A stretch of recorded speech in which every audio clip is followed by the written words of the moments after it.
This is WFYI News Now. It's March 13th, and I'm Abriana Herron.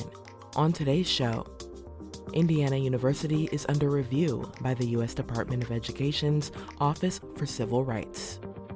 Protesters gathered Sunday in support of 2 Honduras men arrested by federal officers. And a report asks the question, can women in central Indiana thrive?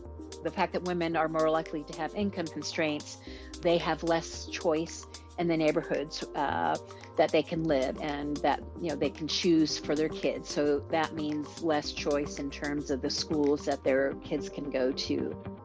Those stories coming up, but first. As part of our continuing coverage on immigrants in communities like Indianapolis, WFYI's Zach Castle looks at the statewide numbers. The vast majority of Hoosiers are U.S. citizens. The foreign-born population makes up about 5.9% of the state's total population. This includes naturalized citizens, those with legal status, and people unauthorized to be in the country. Less than 4% of people statewide don't have citizenship. Refugee and asylum status are granted to certain people fleeing for humanitarian reasons. In the prior decade, the most recently available data found an average of a little more than 1,000 refugees and less than 300 asylees per year. Across Indiana, only about 1.5% of people are estimated to be unauthorized non-citizens. That includes those with DACA status or deferred action for childhood arrivals. In Indiana, there are about 7,620 active DACA recipients, according to federal data. I'm Zach Castle. For more on local immigrant communities, including a database of the foreign-born population of Indiana by country of origin, go to wfyi.org/news. Indiana University is warned they could lose federal funding if they fail to protect Jewish students on the Bloomington campus. The U.S. Department of Education's Office for Civil Rights sent letters to 60 colleges and universities where students protested against the Israel-Hamas war last year. The department alleges some demonstrations escalated into anti-Jewish harassment or bias. Federal officials say the schools under review must do more to ensure compliance with civil rights laws. The colleges are urged to update their policies and enforcement measures or risk losing federal funding. For more on this story, go to our website. Around 24 people gathered Sunday afternoon to protest the arrest of 2 men from Honduras captured on video in Indianapolis. The video shows federal law enforcement officers brandishing stun guns during what appears to be a traffic stop. Then they forced the men out of their van. Carolyn Higginbotham was among the protesters. She said there's a lot of fear among her immigrant friends. And I think it's really important for those of us who have privilege to raise up the voices of those who do not have the opportunity to actually speak for themselves.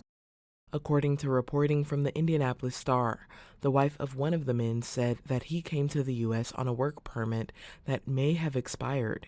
Indianapolis police told WFYI that they do not have any information about IMPD officers being involved in this arrest. Public records show that one of the men remains at a holding facility in Clay County, while the other was sent to a detention and removal facility in Louisiana.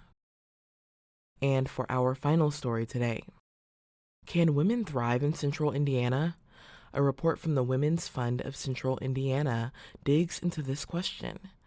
WFYI's Samantha Horton reports the study looks into financial stability, housing and health, and how the issues intersect with one another.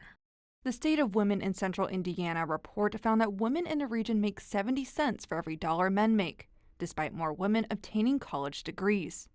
Karen Comer is the Associate Director of the Polis Center at Indiana University, Indianapolis, that helped compile the report. She says that wage disparity can affect other qualities of life, including housing and education.